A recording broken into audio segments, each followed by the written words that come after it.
My special guest today is Scott Ritter. He is a former U.S. Marine Corps intelligence officer and an author. Welcome back, Scott. Thanks for having me. So, Scott, last time you were here, I feel like every time you're here, in between that time, there are a lot of things that happen in reference to foreign policy. So a lot has happened since you were here last time. I guess I want to start with Ukraine. So recently, the Senate just passed the $95 billion bill for foreign aid, which includes Ukraine, Israel, and Taiwan.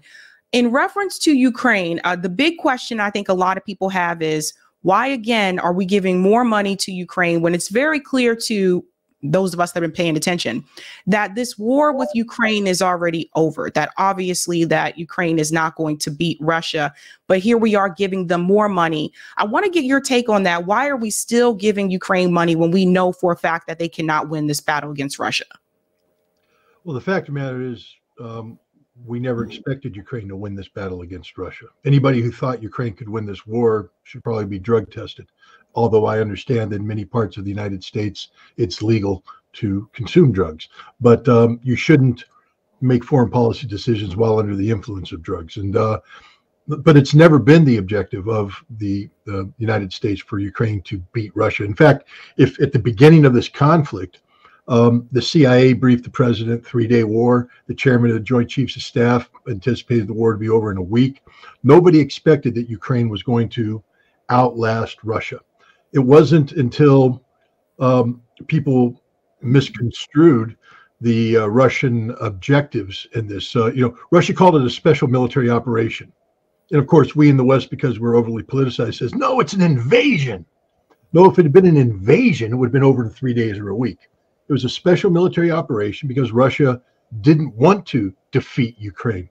What Russia wanted was to get Ukraine to do that which the West wouldn't allow it to do, which is to say, we're going to be neutral. We're not going to join NATO. Crimea is cool, and we're not going to persecute the Russians of the Donbass. How do we know that? Because that's exactly what Russia did. Russia went in there in less than a week. Once they moved down to Kiev, once they took over large portions of Ukraine, Russia said, hey, let's go to the negotiating table. And the Ukrainian government looked around and said, yeah, we really don't have a choice at this point in time. So they went 6 rounds, finished up with something called the Istanbul Communique, which was this peace agreement. And I mean, in respect, at first, if you had told me about this without at the time, you said, this is what the Russians agreed to, I said, well, Russia must have lost the war because they gave everything to Ukraine. They just said, you can't be a member of NATO. Then they also said, Crimea is ours. But they said on the Donbass, it's not going to be yours, but there's going to be a referendum. We can't give the Donbass back to you because of the way you've abused the Russian people, but you change your constitution, you get everything back. Not only that, out of good faith, we're going to voluntarily withdraw our army from Kiev, from Chernihiv, from Sumy. We reduced our forces in Kharkiv by 50%. We're serious about this. We want peace. Oh, even though we said you can't join NATO, and this is the one that killed me, Article 5 protection will allow you to sign security guarantees with all of NATO. They give you Article 5 protection for everything but Crimea and the Donbass, meaning that if we come in and we attack you here, it's like you're a member of NATO. They get to come in and protect you by law, by treaty. And I'm just going, that's insane. Why would Russia ever do that? Because Russia didn't want a war. Russia did everything possible to stop this war. But once it became clear, when Russia pulled back and did this, the West misconstrued this as a sign of weakness. And that's when they told the Ukrainians, don't accept the peace deal. We're going to give you $48 billion. Remember the Lend-Lease back in May of 2022? We're going to pump you full of weapons, and you guys can go and fight the Russians. But it was never, ever. And we know this because Lloyd Austin flew Ukraine and went to Poland and said, all we want to do is hurt the Russians. What our strategic objective here is the strategic defeat of Russia, not to kick them out of Ukraine and all that, but to inflict so much harm on them that their military becomes demoralized, the people become demoralized, and they overthrow Vladimir Putin, because we were sanctioning them at the same time, trying to collapse their economy. So we were looking for Russia to collapse from within, not by the Ukrainians to beat them. Well, we misconstrued everything. We got it all wrong. Russian economy didn't collapse. The Russian army stood firm once they realized they'd been betrayed by the Ukrainians. They mobilized their defense industry. I just ran through some numbers today earlier in a conference I had. I'll just quick throw them out to your people so you understand what's going on here. Russia, when they started this conflict in 2022, had 900,000 men in their military. Russia today has 2.1 million men in their military. So for all the people that said Russia's weaker, Russia's this, Russia's that, Russia's 2.1 million. Now, 600,000 though are unique only to the special military operation, reservists, etc. But fully 1.5 million is a new expanded army because of the way the West has behaved. Russia today is producing about 150 tanks. That number might be up closer to 200, and it's capable of going to 300 tanks a month.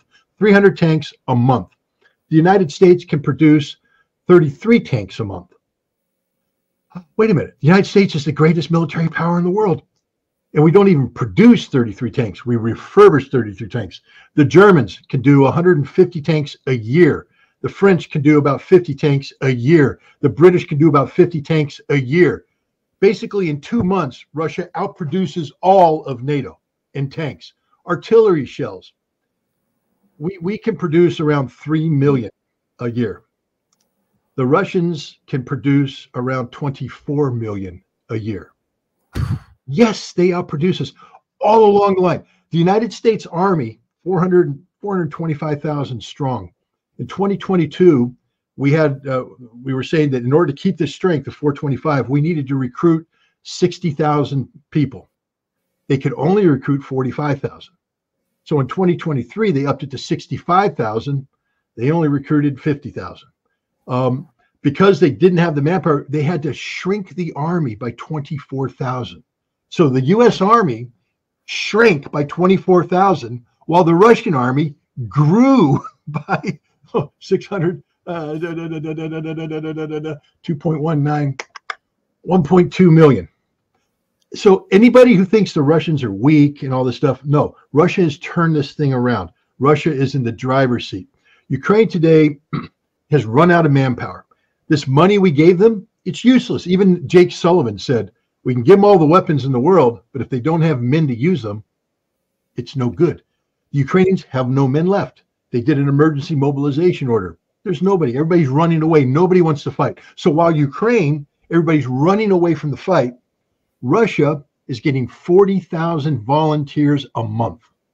Now let's talk about these volunteers. These aren't just young, stupid kids, because in America, after we do the USA thing, the vast majority of people that join are frat boys out of college and kids that, don't have a job, but they're sitting around and they're feeling a little, rough and tough, and so they join the military.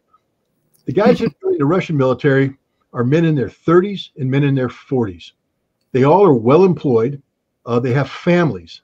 So why would you leave a good paying job in a factory, a family, a house, a mortgage, kids, when you don't have to? Remember, they're volunteers. They're not being drafted.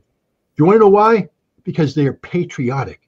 Because all of Russia has woken up to the fact that the West is at war against Russia in Ukraine, and that this is their great patriotic war.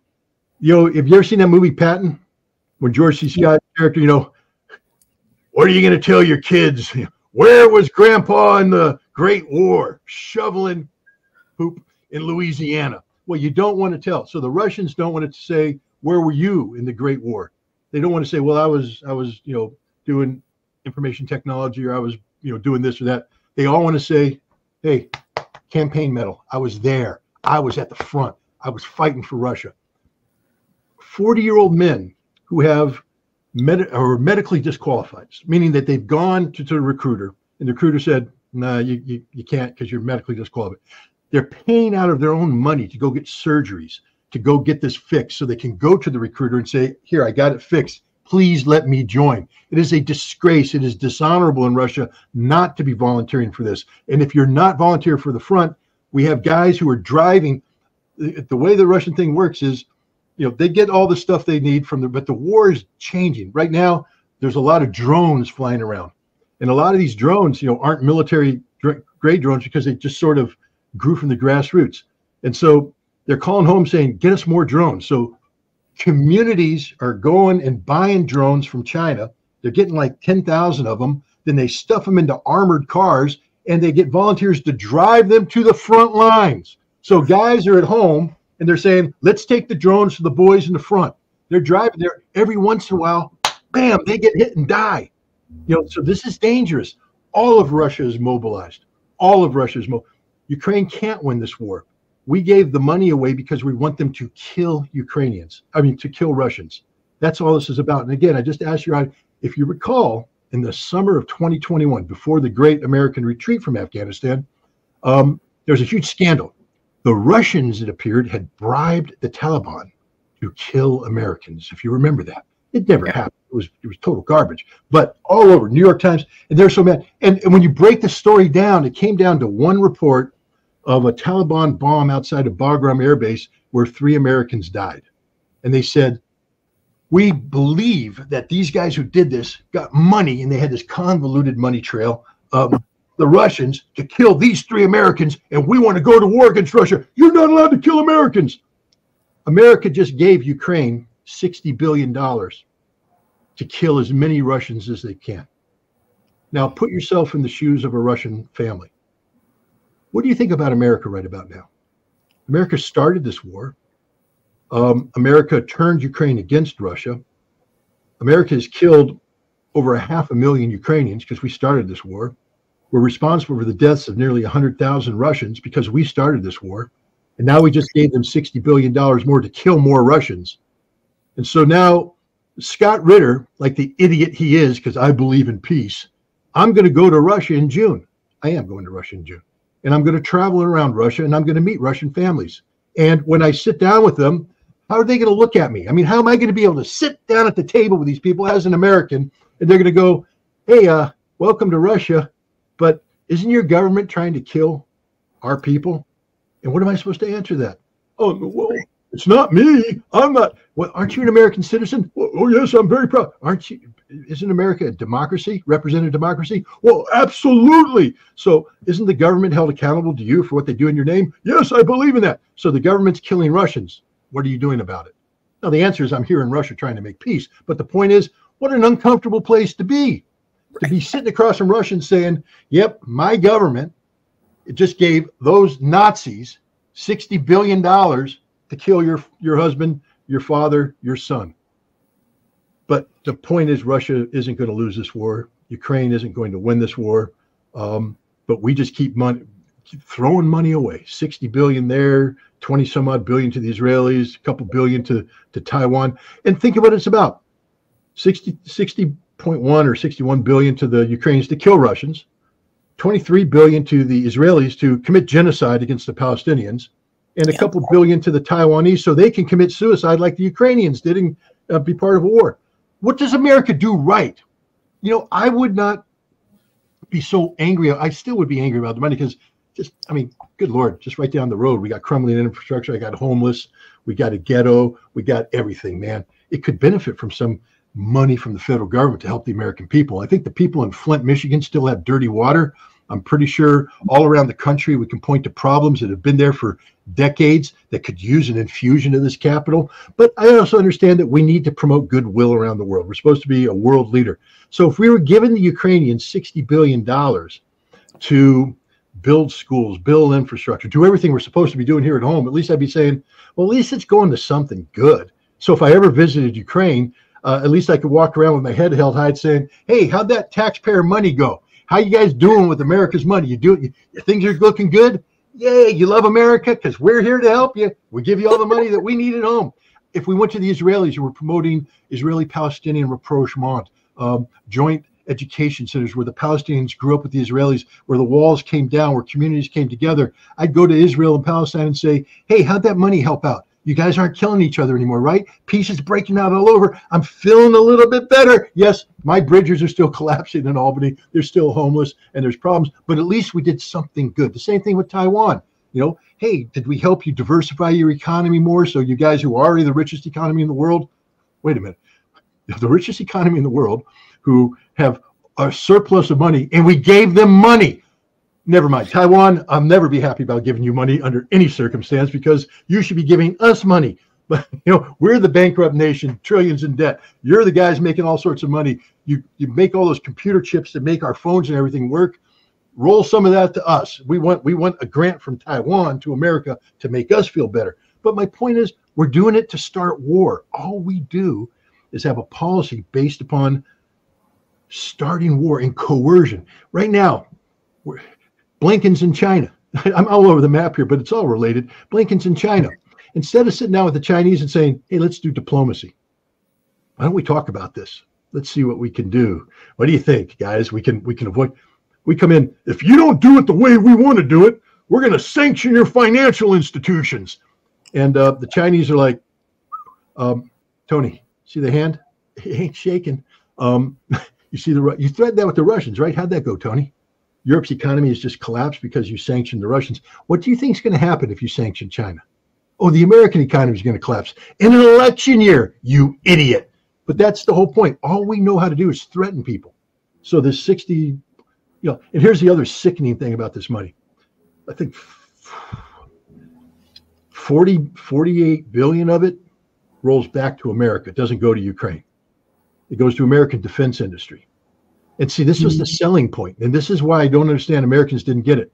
Because everybody since said, look, this is good for the American economy. You see, 48 billion is going to come back and it's going to mean jobs, American jobs, and we're going to build weapons for America. And there's no. So you're going to extend the war in Ukraine that's already cost them 500,000 dead. You're willing to sacrifice another 100, 150, 200,000 Ukrainians for American jobs. How do you feel about that, America? Now that I told you what it's really about. All those jobs you're going to get, all that money, that Christmas bonus, it's going to be because 200,000 Ukrainian families had to put a loved one in the ground. Yep. Put that in your Christmas, coffee and drink it. America sucks as a country right now. And I have to tell you, the American people suck because we're letting this happen. I mean, I know there's people out there demonstrating, but not about Ukraine. There's no demonstrations about Ukraine. There are a handful of people. You and I are going to talk about it, but the American people who say we believe in things, we believe in doing the right thing, we believe in freedom.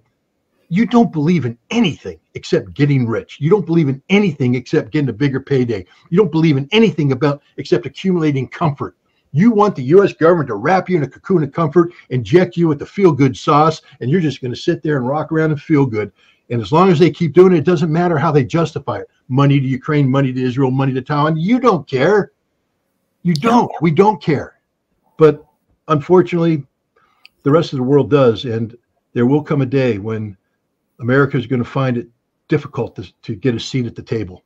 It's like we're going to show up at the table and no one's going to get up and offer us a seat. No one's going to even turn to look at us. They're just all going to turn their back to us and ignore us, as we deserve to be ignored, because all we stand for is death and destruction. We don't stand for anything good anymore. None of the principles and values that ostensibly define us as a nation.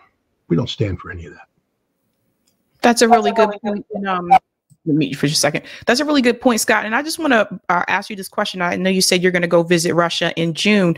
Are you concerned that you may be detained when you try to come back to the United States? And I'm asking just because I know that's happened to Fiorella, and I know Tara Reid is in a very troubling position right now. She is kind of stuck in Russia, went there for a book tour, and then was told by Representative Matt Gaetz that if she were to return to the United States, that she would probably be detained. Are you concerned about that, or are you just kind of like, whatever, fuck them? Well, I mean, I have a family and I have responsibilities. So the last thing I want to do is end up being detained. And this will be my third trip in a year. I went last May for a month. When I came back, I was stopped for a number of hours and questioned extensively before they returned my passport, shook my hand and told me, welcome to America. I went again in December and January for a lengthy tour that took me through some controversial areas like the Donbass and Crimea. I gave a speech before 25,000 Chechen soldiers that got a lot of attention. So I thought for sure I was going to get some special treatment. They made me sit down for an hour, handed me my passport, shook my hand, said, welcome to America, welcome home, and sent me on my way. This trip, there's going to nothing controversial about it, which probably means they're going to shoot me upon arrival. But there's nothing controversial about this trip. I'm literally going.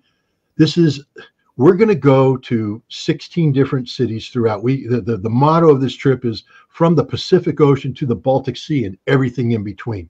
And we are going to places that most Americans won't have heard of. And that's why we're going to expose Americans to this. We're going to meet with Russians, have town hall meetings. We're going to introduce Americans. We're reaching out to peace activists across the country to get a list of people who would like to have Russian pen pals. In each city, we're going to find Russian families, and we're going to match them up with an American family. We're going to have a satellite hook up there and let the first call be on us, put them together, let them talk, and then we're going to try and create this connectivity that needs to be happening so that people stop fearing Russia and Russians stop fearing America. There's nothing, no one could say, well, you're doing something that's against America. Really? Making friends is against America? I thought that's what we were supposed to be about. No, this trip is it's the purest kind of trip imaginable, truly designed to be people's diplomacy. We're not trying to change American policy. We don't care. I mean, we do care, but we're not there to, policy discussions. We're there to, hey, take Ivan, meet Frank. Frank, what's your wife's name? Melissa. Meet Svetlana. You got kids. Here's little Yvonne, and there's little Frankie, and they're going to talk and say hi. And then at the end, after 10 minutes, we're going to go, okay, you each got the contact information.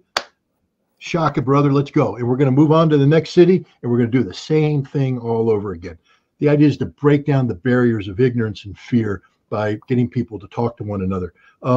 If the U.S. government wants to pull me aside and detain me for this, God bless them. I'm game. But I don't think they're going to, because I'm not, I can't speak. I don't know anything about what Tara, her situation. I trust all these people when they got pulled over that they felt afraid, and maybe they had cause to feel afraid. I don't. I'm not afraid, because in my heart of hearts, I know that there's literally no controversy here. I mean, if the U.S. government wants to make a big deal out of free speech and trying to improve people-to-people relations, that's on them, not on me. I'm not going over there trying to cut a secret deal or, open up a secret business or anything like that. I'm simply trying to make peace break out all over. I hope it succeeds, and I hope I don't get detained. But if I do, hey, to the Customs and Border Patrol guy that's listening to this right now, writing down notes saying detain Ritter, at least, could you guys have a Diet Coke there for me? Because if you're going to hold me for a couple hours, I do get thirsty, and you're going to, I'll talk, my throat will get sore, but come on, scratch my back, I'll scratch yours. But no, I'm not worried about it. Okay, cool. I was just checking. But I want to talk about this really quick too, as well. Zelensky was recently on Meet the Press, like right after this aid was announced. And I'm starting to notice now, even mainstream media is starting to question him a little bit more harshly about what is the plan here. So I want to play his response here, where he gets a little bit of pushback from Meet the Press. All the others. President Zelensky, can you give Americans a sense of the timeline? Will you still need as much aid this time next year? Or do you think you can turn the corner on Russia? What's the timeline? Well, it depends on when we actually get weapons on the ground, as you said it, Christian. If we get it in half a year, well, we've had the process stalled for half a year, and we had losses in several directions. The losses in men, in equipment. In the East, it was very difficult. And we did lose the initiative there. Now, we have all the chance to stabilize the situation and to overtake the initiative. And that's why we need to actually have the weapon systems. When we get it, when we have it in our arms, then we do have the chance to take this initiative and to move ahead and to protect Ukraine. But giving you a specific timeline of the war, well, it depends on how soon we get this aid. There are so many variables, so many factors, and sometimes when we protect the important line, you retreat because you don't have enough forces and equipment, and then retaking that line would take 2 or 3 times more. I'm not saying that this is how it's going to end up, but things are possible, and I can give you an example with F-16. And we'll go ahead and stop there. But I wanted you to hear that part there because it's very obvious that he was not giving her a definite answer. He doesn't really have a timeline because he knows that he cannot win this war. Even other people that are around Zelensky, it was reported last year that he is delusional. This is what people around him are saying. He's delusional and he knows there's no way. We've already lost this. What do you think is going to happen going forward? Do you see Zelensky actually sticking around and being a part of this for the next year? Or do you have a feeling that at some point Zelensky is going to take off? He's just going to run away and leave Ukraine, and Ukraine is just going to be left, you know, to fight on its own accord? Zelensky made a decision not to hold presidential elections or parliamentarian elections, which were supposed to take place this year. He claims that the Constitution allows him to stop elections because of a time of war. That's a interesting interpretation of the Ukrainian Constitution and an interesting interpretation of principles of democracy. You know, for people, without getting into the nuances of the Ukrainian Constitution, Abraham Lincoln held elections in you know, in the middle of the Civil War against General McClellan. You know, very contested elections. Franklin Delano Roosevelt held an election in you know, 1944, winning an unprecedented 4th term, sworn in 1945. Democracies hold elections. Winston Churchill lost an election at the end of the Second World War while he was in Potsdam negotiating with Stalin and Roosevelt about how to bring into the war. The Brits held an election. So the concept that you can't have an election in wartime is stupid. On May 20th, his term expires. And it'll be interesting to see how Ukraine treats him and how the world treats him. Russia's already said that he won't, in their eyes, he won't be the president of Ukraine. That raises another question. If he's no longer a head of state, can Russia kill him? Because Russia's pretty much said, we're not going to kill a head of state. But if he's no longer a head of state, can they kill him? I don't know. I would hope they wouldn't. I don't think we need to be in the business of knocking off political leaders. But, you know, it doesn't matter what he thinks. You know, I read an interesting article the other day where they said Ukraine will be able to resume the counteroffensive, you know, the one that they did last year where everybody died. They'll be able to resume that counteroffensive by 2026. I'm like, if you think there's going to be Ukraine in 2026, you got problems. The Russians are confident that there will be major changes to the military map by May, June. They envision a collapse of the Ukraine. It's happening today. I mean, I opened up all my Telegram accounts today and went through them, and everywhere I looked, the Russians were advancing here, advancing there, took another city here, took another village there. There's no place on the battlefield where the Russians were retreating. The Russians are advancing. They destroyed another Ukrainian brigade that the Ukrainians can't replace. That's one thing Zelensky didn't talk about. All this equipment he gave them, where are the men? You don't have any men left. And the other Russians, in addition to saying the battlefield will dramatically change, they believe that the politics of this war dramatically changes by the end of summer, early fall. That and when you say the politics, that this war is over. That basically Ukraine will have to agree to unconditional surrender, and that the Russians, as part of the terms of the stopping this, will denazify. That means get rid of the Zelensky regime, send him to his mansion in Miami, and also demilitarize. There will be no more Ukrainian army. There will be a Ukrainian government that the Russians approve of, and you know that's that. Now, will this money that they just received delay this a little bit? It could. I mean, you know, it doesn't matter how you put it. You know, with $13.8 billion is $13.8 billion. That's a lot of money. It can buy a lot of stuff. It can create a lot of you know, hate and destruction. But it's not enough to turn the tide of this war. The Russians have superiority or supremacy across the battlefield, and the tragedy is that the Ukrainians are dying at a rate that approximates about 1,000 guys a day. In Vietnam, the war that broke America's back, at the height of the Vietnamese War, we were losing 200 guys a week, and that broke our back. 200 body bags coming home in a week, and it killed us. Ukrainians are burying 1,000 guys a day. Again, I asked the Americans who gave the money over there, why? Because all you did is guarantee more dead Ukrainians. The Russians right now have the lowest casualty rate than at any time in the war. All those people out there saying the whole purpose is to kill Russians, understand this. We don't kill that many Russians anymore. Oh, yes, Russians die. There's no doubt about it. Yes, there's videos out there that show the Russians dying, but they're not dying 1,000 a day. The Russians might be losing 30 to 50 a day. Still a lot, because 30. Let's say it's 50 a day. 7 days. That's 350 body bags a week. That's 150 more than the 200 that broke the back of America in Vietnam. So the Russian people are burying 350 of their boys a week. That's a lot over time. But their spirit is unmatched. Their spirit is unbroken. And the Ukrainians, on the other hand, they can't get anybody to join. They have to go out and kidnap people to join their military. So it is what it is. What a mess.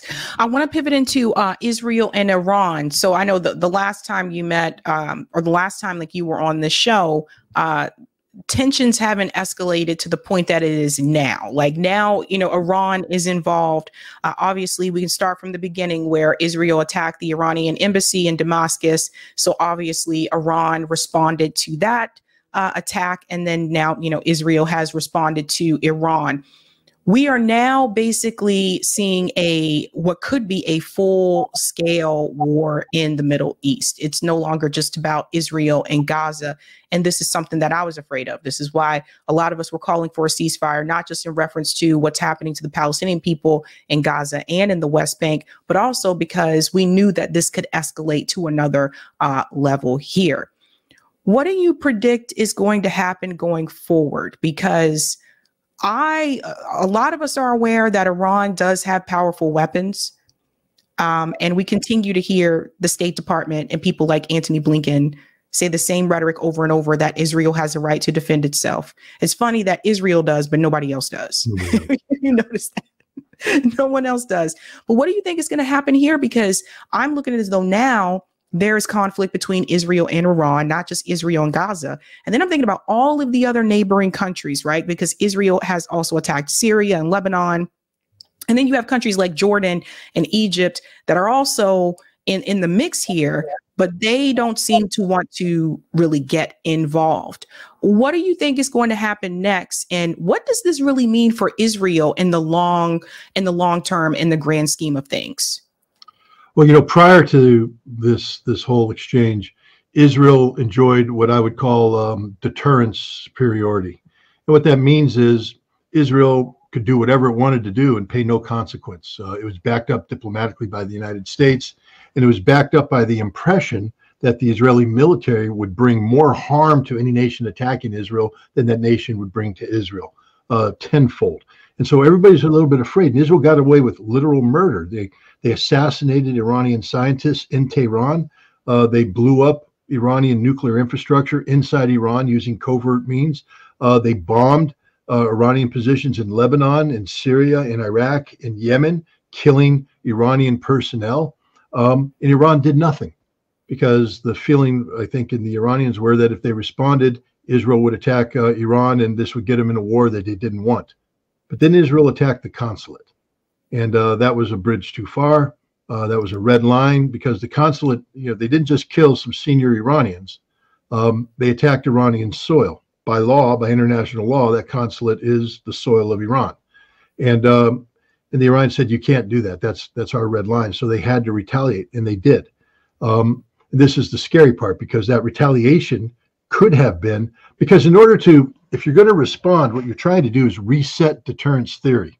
What you're trying to do in responding is put the Israelis on notice that if you ever repeat what you just did, the pain is going to be so great, you're going to regret it instantly. So you have to attack with enough force to make that point, but you don't want to overdo it so that the Israelis feel compelled to hit back with everything they have. Escalation management. The Iranians did this perfectly. First of all, they coordinated with the United States, and they told the United States, stay out of this. And the U.S. said, okay, we will stay out of it. If some of the reports are true, the United States gave Iran permission to attack Israel, saying you can attack as long as you don't attack civilians. The Iranians went, don't worry, we got you on this one. 72 hours notice the Iranians gave the United States and Israel that they were going to attack. That allowed Israel and the United States to build all their defenses up. And then they launched the attack in a very aggressive way. No secret, middle of the morning. When they launched it, they televised the drones going off. And these are very loud drones.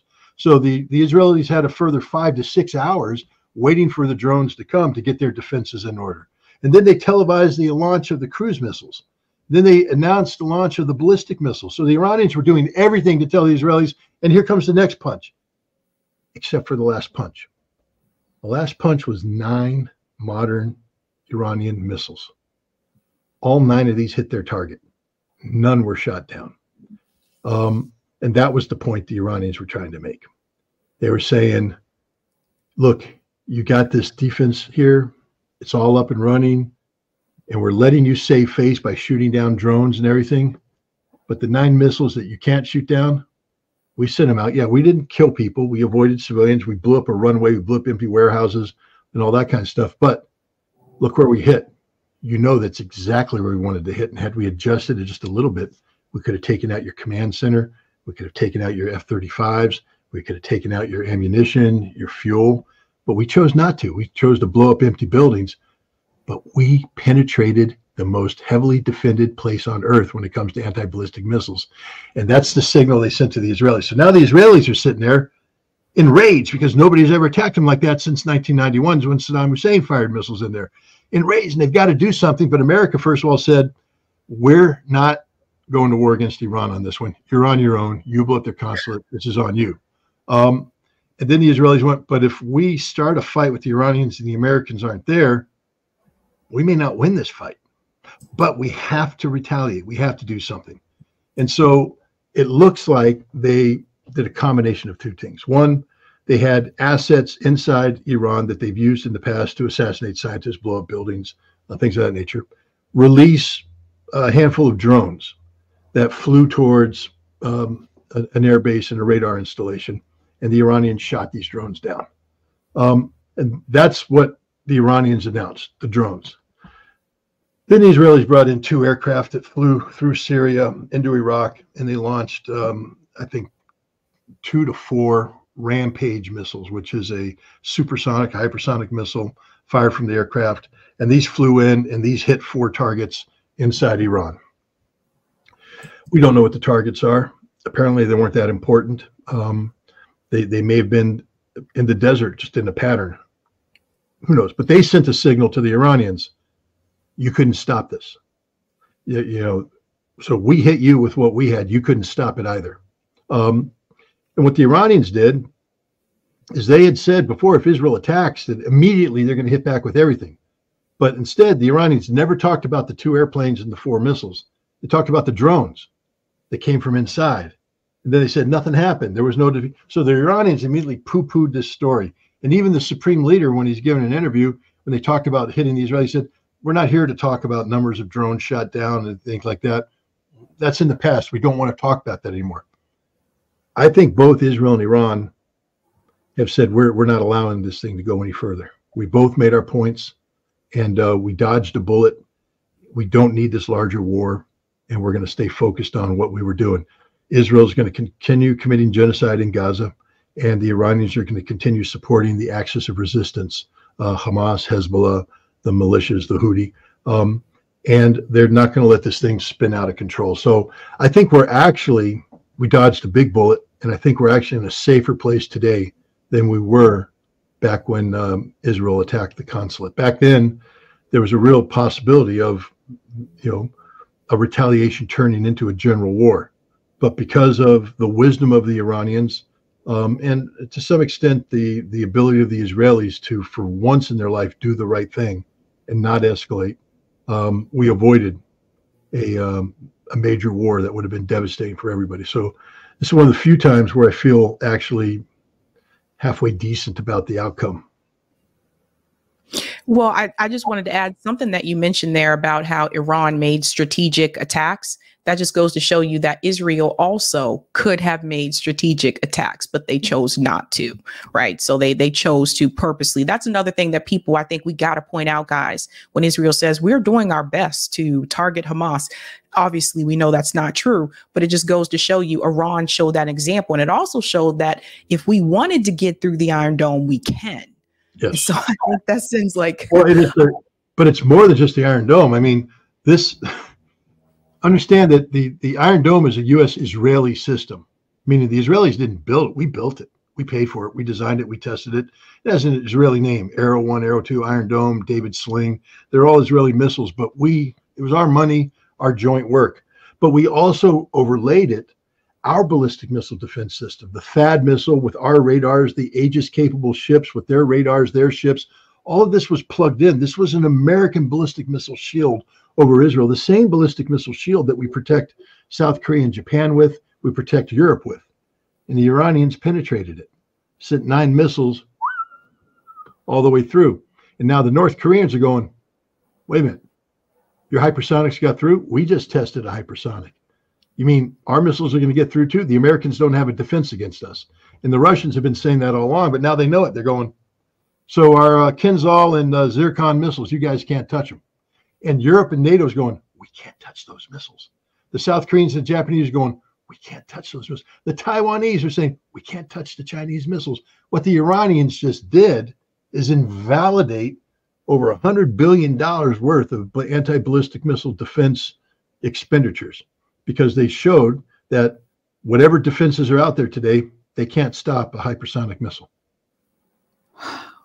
It is very eye-opening, I think, for a lot of people. One of the things I wanted to bring up too is that obviously you're paying attention to what's happening across the United States right now. You know, multiple college students have decided to protest again in reference to the war in Gaza, but also like setting up the encampments. All the videos that I saw when this started, the students were being peaceful. There are students also here protesting at MIT and Northeastern. Again, these are peaceful assemblies here that are happening. And in some of these cities, the police have been sent in. In New York City, it was actually the president of Columbia University that made the call for the NYPD to come in. I think we all know how the NYPD can be. But then the worst display of this that I've seen so far has been in Texas. And Governor Abbott actually called in the state troopers, and it says state troopers deployed to smash hundreds of Palestine protesters in Texas right now as the student resistance spreads to UT Austin. I want to get your take on this. I'm gonna play this like a 90-second vid, and I want you to look at this, Scott. The police showed up in riot gear. In riot gear. These kids are just for everyone to see.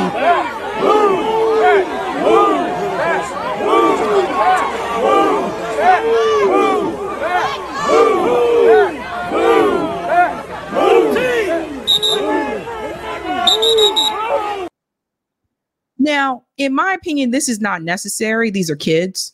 I mean, I know they're technically adults, but I still see them as kids. So this is ridiculous. This is over the top. There are also videos that I can't show in here because they're that violent, where I saw them attack journalists. I saw a trooper throw a journalist to the ground, and he had the camera in his hand. I saw professors being shoved to the ground and attacked. I also heard some of these officers repeating the same rhetoric that's coming from mainstream media, that they're all like Hitler, etc. This is really scary to me in reference to free speech and our First Amendment rights. But then also, what do you think this means for Israel? Because it was a couple months ago, there was an article that was released that Joe Biden was trying to basically warn Netanyahu that Israel is starting to lose support, not just from the young people, but just all across the world. And now we see like these college students, they are not willing to back down. And I'm very proud of them. And I think they, have the right idea here. But now it even shows you that even the police, who are often trained by the IDF in Israel, even the police, they're out here again fighting for Israel. Yeah. No, first of all, like every American needs to go reacquaint themselves with what freedom of speech is and what freedom of assembly is, and understand the importance of student demonstrations as representing the moral compass of a nation. You know,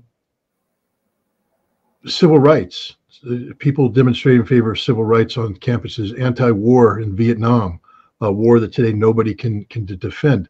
And the students have every right to protest against genocide. They're not protesting against Jews. There's no violence against Jews. This is a manufactured argument. They're anti-Israel, and they are vocal. And if you're, I guess, a pro-Israeli Zionist, maybe you feel uncomfortable walking around the campus where people are calling out your cause. But there's been no violence. Nobody's beat up a Jew. Nobody's done anything to Jewish people. This is an absurdity. In America, where we value free speech, let's say that we disagree, because trust me, there's some protests on campus, and I just go, no, that ain't my cause. That's not going to happen. But all I do on that one is I smile and I turn away and I walk away. I say, that's your thing. I'm over here doing my thing. God bless you. Freedom of speech, freedom of assembly. You go, you do your thing, but I'm not part of it and I'm not supporting it.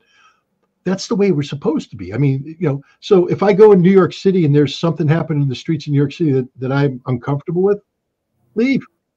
First of all, nobody's threatening me. I've never been accosted in New York City when there's events going on that I'm not supportive of. I don't accost them. I believe everybody has a right to be who they are. I believe everybody has a right to express how they feel about themselves. And I support that 100%. I would never, ever, ever once in my life say, shut that down. All I'm going to say is, I don't want to be there. I'm uncomfortable. Okay. So respect that. And let me go off in my little, old fat white man space and just let me be who I am. But, but I would never try to shut that down, because America is about freedom of speech, about freedom of assembly. We used to let the KKK hold meetings, and it sickened me. But I was one of the people that said, we have to let them do it, because even though I hate their speech, even though I hate their cause, they have a right. I don't like it, but they have a right to speak. As long as they're not promoting violence and all that, they have a right to speak. And sometimes the best thing to do to destroy a cause is let them speak. Let them be who they are so people can see who they are. And I think there's a reason why the KKK is sort of like going away, hopefully. Because people have seen them for who they are. They say, I despise that. So if let's say I was pro-Israeli on this one, I'm not, but let's say I was. My strategy here would be to say, see who they are, listen to them, see what they're saying. And if I'm right, Americans should listen to that and go, yeah, we're not for that. We're not backing that. The problem with the Israelis is they're saying, listen to what they're saying. Americans go, oh, we're listening to it and we're seeing it and we're on some, and this is why they're shutting it down. This is why the U.S. government's coming in, because what's happening right now is there is a sea change in America. That the American conscience, the consciousness has been awoken and enraged by the genocide that's taking place against the Palestinian people. And we know who to blame. We know what names to call out. And we are calling out Israel, and we are calling out Zionism, and we are calling out AIPAC, and we are calling out their supporters in Congress who continue to send weapons while children are having their hands tied behind their back and shot and buried in mass graves. Yeah, we're calling it out. And it's scared the establishment, because this isn't just isolated. This is the country awakening. And student campuses, the student bodies are, they're relatively homogeneous across the country. They might have different letters on their jackets and all this, but students are students are students are students. And American students are waking up to what's going on, and they're waking up. And with them comes the communities, especially, say, more progressive parts of the communities. And that's Joe Biden's bailiwick. That's his voting base, and he's losing them, and it scares him. So he's trying to shut this thing down. If you don't think that these orders are coming out from the highest places, either at the state in Texas from Governor Abbott, because here we have a weird thing in America where Christian evangelicals, Christian Zionists, they call themselves, are very much pro-Israel because they believe in, what is it? It's the It's the term they call it. Yeah, it's the statement in the Bible that basically says that Jewish people have to be in the Holy Land in order for Armageddon to happen. And then but there's a term they use about where everybody goes up to heaven and then stay behind. And there's a whole series of books written about the people that didn't go to heaven, they stay behind. I guess I'd be one of those stay behind people, but who knows? The rapture. There. Thank you very much. I was struggling with that word. As you'll find out, Sabrina, as you get older, you'll be struggling with words too. It's just like it's right there. It's right there. I can't get it. So I thank whoever came up with that. But the rapture. So we have a weird thing in the United States where we have progressives who are supporting Israel and we have conservatives who support Israel, and they're both scared to death because the base of population that they thought would be with them, they're disgusted by what they see. They're alarmed with what they see, this genocide, and so they're awakening. So they're shutting it down. I would ask everybody in your audience to look up Kent State and see what happened at Kent State, and ask yourself, do you want that to happen again? It wasn't just Kent State, and again, you're gonna have to forgive me, because at the same day there was another shooting at a black college for the same thing. The black students came out against the war, and the police and the cops came down and they shot people. But because it happened in the 60s and black people weren't considered to be quite the same as white people, the dead white people got on the front page of Life magazine and not the dead black students. But there was two colleges at the same time where they had these anti-war things, and the police and the state troopers came out and shot them. That's the direction we're heading here, ladies and gentlemen. That's the direction we're heading. We're heading to where students are going to be killed on campus for speaking out against bad policy. That's not a death sentence. And by the way, 3 of the students that were killed during the Kent State massacre were Jewish, by the way, for people who are not aware. Right. And I think 2 of them weren't even part of the demonstration. They were just going to class. They were just basically, bam, bullet hits them, dead. Get that. I don't want to use bad language on your show, so I'm going to respect you. Get the cops off the campus. If the kids start burning things, look what they did in Vietnam. They took over presidents' offices. They took over things. It was a heck of a lot more interactive than it is right now. But it played itself out. Generally speaking, when people start talking to you and start acknowledging, give you a right to speak, it dissipates. But here they're afraid to engage, because how can you defend genocide? How can you defend it? You can't defend it. It's indefensible. So rather than just say we're wrong, they say bring in the cops. And I'm telling you right now, I am very afraid, because this isn't going away. It's blowing up on campuses all over the country. All the students are starting to rally around the cause, and I'm just really concerned that some stupid governor is going to call in the National Guard, these guys who were trained to go murder Iraq. I'm sorry, National Guard, but you lost my respect. You guys, bomb wedding parties in Afghanistan. You kicked down doors and terrorized Iraqi families. You weren't over there defending democracy, defending freedom. You did some really bad stuff, and you guys know you did some really bad stuff. And now you've come back here with that skill set, that antisocial behavior that's ingrained in you are, and then we're going to put you on a college campus and give you guns and ammunition and put you up against our students? Hell no. It can't happen, but it's going to. And we'll be playing Crosby, Still, Nash and Young, Ohio all over again. Yeah, I think some people may not realize that, but when they call in the National Guard, that's not to make peace. That's actually to take action and to escalate the situation. I could see Ron DeSantis doing that, Scott. I can see DeSantis. I can see Abbott doing it. And the thing about it too is that, like at Kent State, what they acknowledge is that the National Guard guys, they were scared themselves. They weren't well trained, and so the only thing more dangerous than a scared cop with a gun is a scared National Guardsman with a gun, because the scared National Guardsman's gun is more powerful, can do a lot more damage. This is this bad day for America. I mean, sometimes we have to suffer as a nation to learn and to improve. But man, the suffering hurts. The suffering's bad.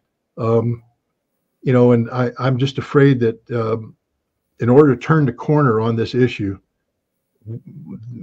there may be some tragedy attached to it. And I hope not. And I hope that we can get enough people to, you know, weigh in on this. Why are you, did you see the one, she was an economy professor, and one of her students was being beaten up by the cops. And all she did is said, why are you doing this to him? She didn't touch a cop. She wasn't anywhere near a cop. And then this stupid burly guy came in, arrested her, and then they George Floyd her. Yep. Put her on the ground and put the knee on her neck. And I'm like, you guys haven't learned a damn thing. First of all, she's a female economy professor. She's not carrying anything. Why are you using this force on her? Why are you treating her like these? This is why. And they were sergeants. They wore sergeant stripes, so they should know better. Cops don't know better. Cops are trained to do one thing: beat people up and shoot people.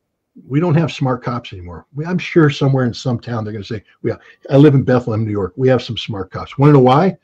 Because our community makes them be smart. Our community actually holds them to account when they do things. When I was a firefighter, I'd respond in the ambulance to DUI calls. And man, you never saw more respectful cops in your life when they pulled over some DUI people, because that was a citizen. And even though they were going to get arrested, and even though they were going to get fingerprinted, and even though they were going to get, man, it was the most polite thing in the world, kid gloves, all this kind of stuff, because the community holds them to account. But I also saw them treat people who weren't of the community. I don't know, like the black kid walking over from Albany across the Delaware Avenue Bridge into all-white Delmar and being pulled over by a cop saying, what are you doing in Delmar? What do you mean? What do you mean? It's America. Delmar isn't your own city. I'm an American citizen walking in America. Yeah, but you don't belong here. What do you mean I don't belong here? You're talking back to me, boy. Bam, bam, bam, bam, bam, bam, bam. And next thing you know, you got a beat up black kid in the lockup. Yeah, Bethlehem cops can be that bad too. But you know, our cops aren't well trained, especially when it comes to use of force. And a lot of them come from the military, where they've been traumatized, where they've been conditioned to do really bad things. Word of advice to all city planners out there: in your police department, never give a veteran's preference again. In fact, make military service automatically disqualifying. If you ever served in the military, you can never be a cop in America, because cops aren't supposed to think like you've been trained to think. Cops are supposed to think differently. The American people aren't the enemy. You're not going out on patrol against the enemy. You're not driving through hostile territory. You're driving through somebody's neighborhood. You're driving through a hometown populated by American citizens whom you're supposed to protect.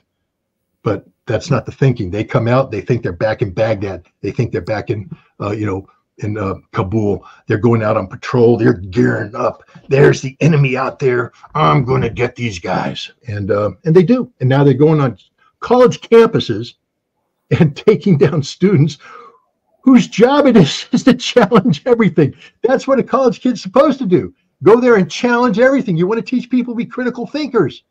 You should be applauding them for what they're doing.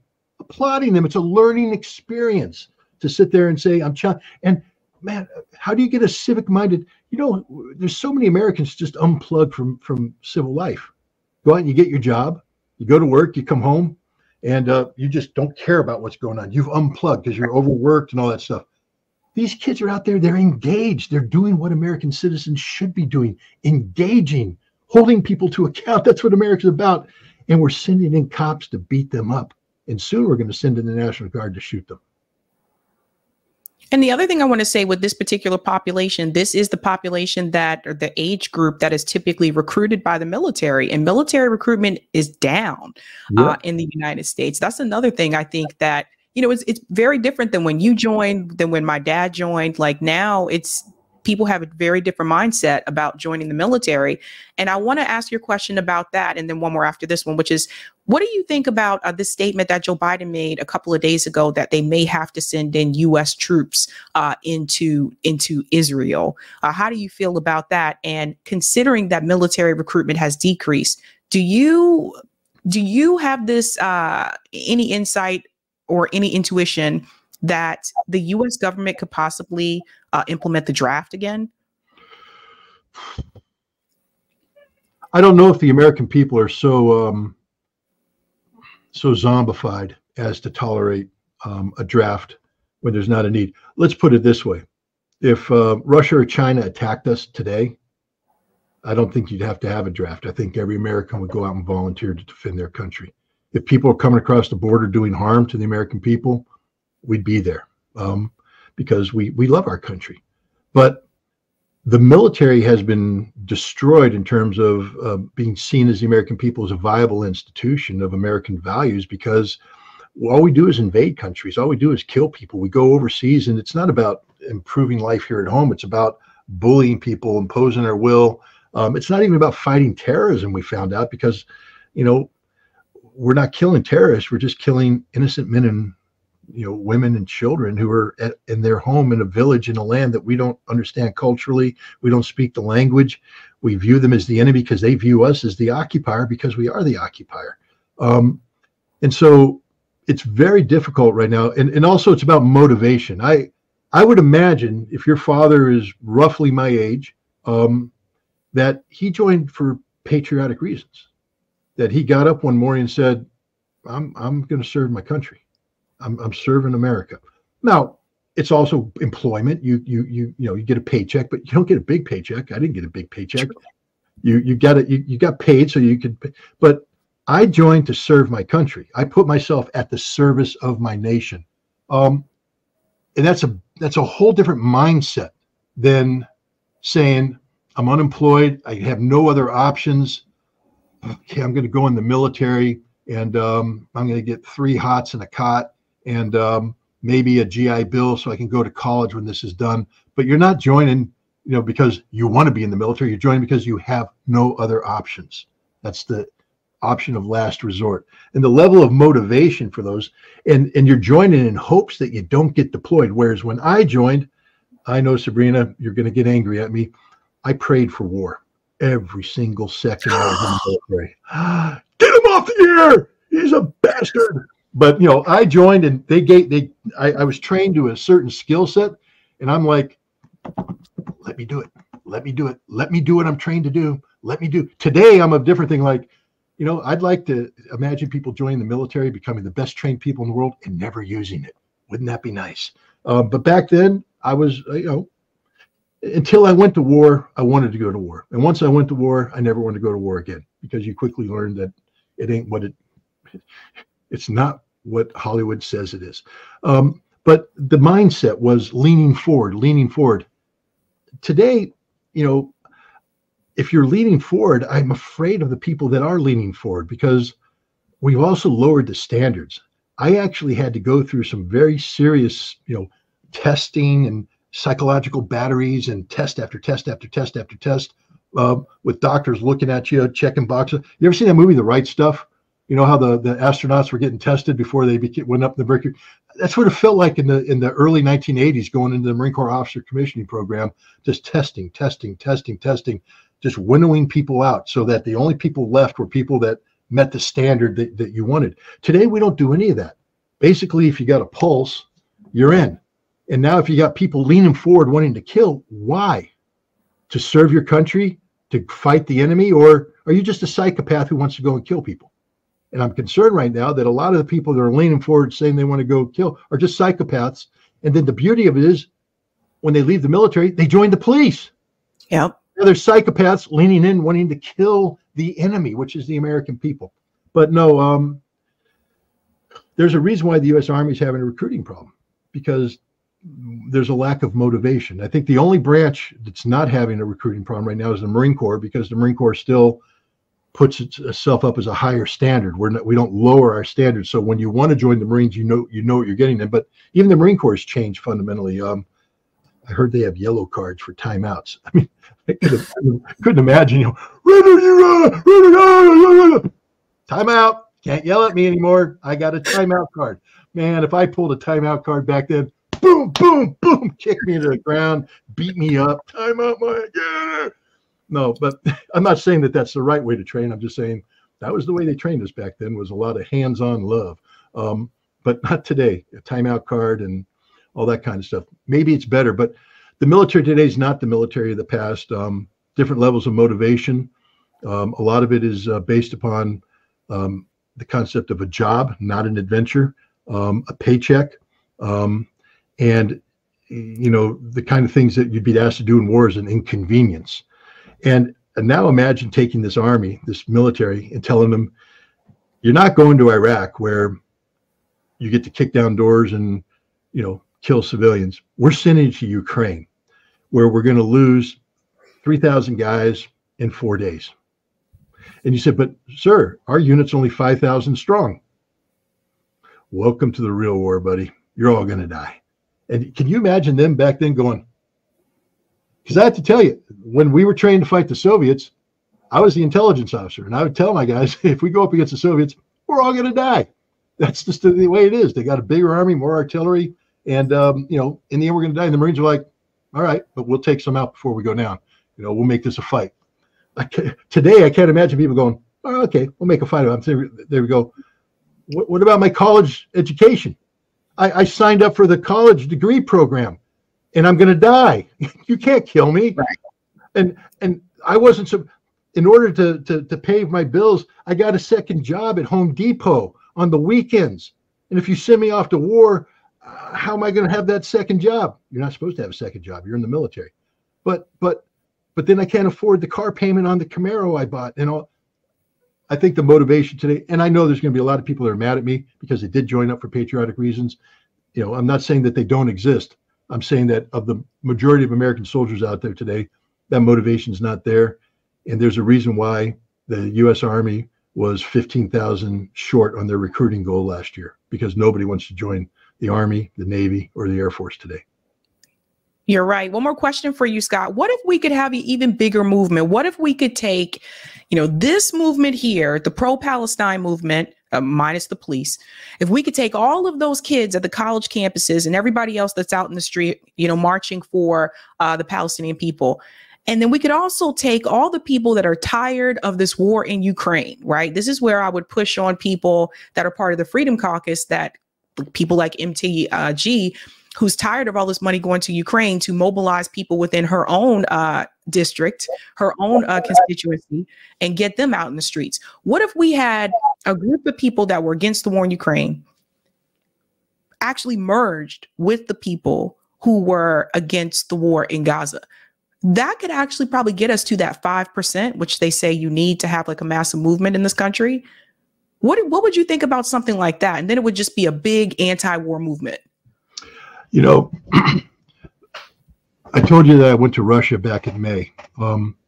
That was part of a campaign. I actually spoke at a restaurant in New York City in December of 2022. And at the time, I was very worried about nuclear war. I just wrote a book about my time as a weapons inspector in the Soviet Union, getting rid of nuclear weapons.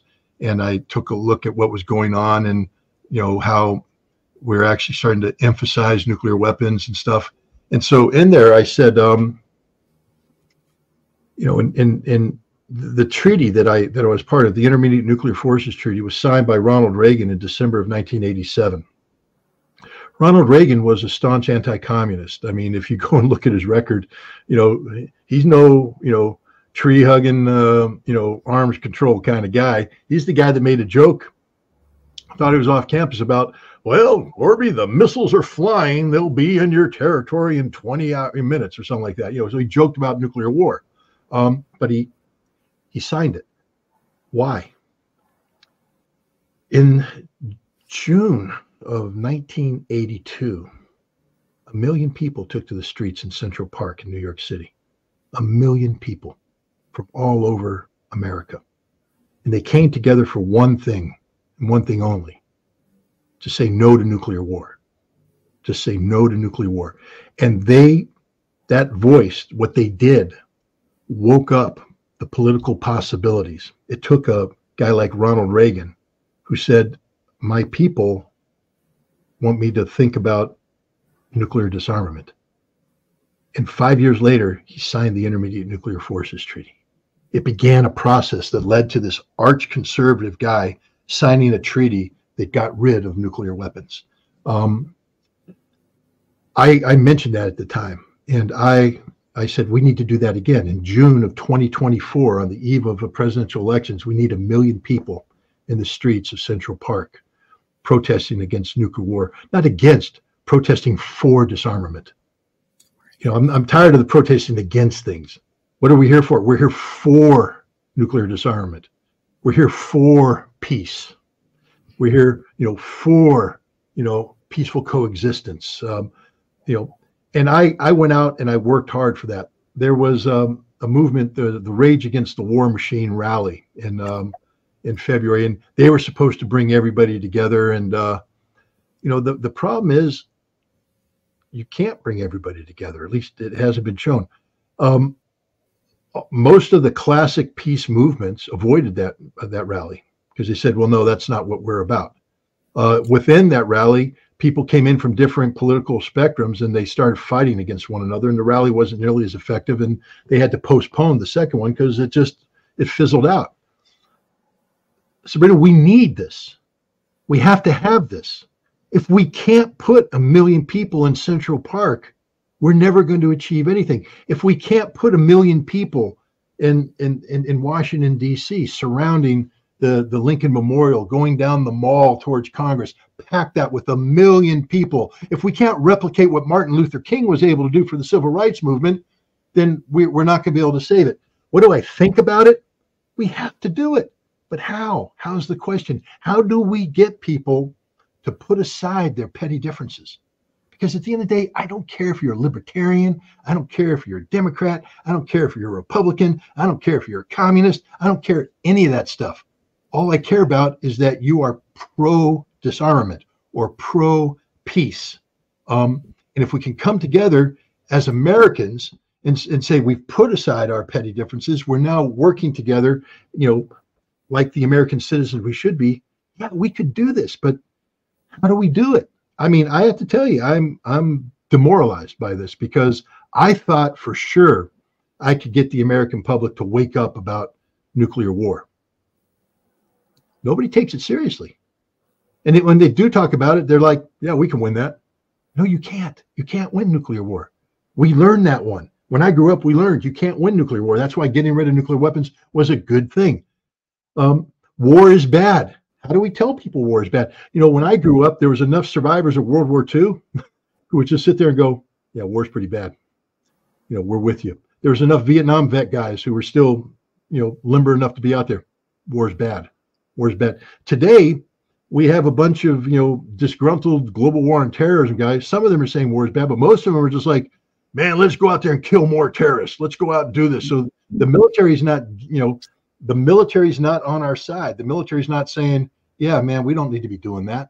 How do we do it, Sabrina? There's the ultimate challenge. I mean, I'm with you. I tell you what, if you and I and others could get Danny Haiphong, if we could get Max Blumenthal, we can get Aaron Mate, we can get all these people and their respective audiences together. If we could put 1 million people in New York City, in Central Park, if we could put 1 million people in the mall, if we could have put 1 million people in San Francisco, this is a nation of 320, 330 million people. If we can get enough people mobilized just to say, we believe in peace, give peace a chance, we could do something. But how do we get 1 million people to do that? How do we get them to wake up one day and say, I want to go to, again, I bring back the 60s songs with Joni Mitchell. By the time we got to Woodstock, we were 500,000 strong. That's just people walking, baby. All we have to do is get people one day to say, I'm going to New York City. I'm going to Central Park. I'm going to Washington, D.C. And, if we can get the permits, we get the permits. If not, flood the damn city anyways. Just flood it, shut it down. Didn't they used to, wasn't there this thing they called a flash mob? Like you put it on the phone, next people show up, a flash mob. Let's flash mob Washington, D.C. Let's flash mob Central Park. It doesn't need a permit. We're just going to say, I want everybody in this area to show up on this day and just stand there and make a point. Stand there and make a point. We're shutting the city down. We're making a point for peace. Do it to Washington, D.C. Do it to San Francisco. Shut it down. Shut her down. Can we do it? I'd like to believe we could. I don't know. Maybe you have better ideas. I'm not, me and my flash mob idea, who knows? That's probably the dumbest idea in the world. But come up with a better idea.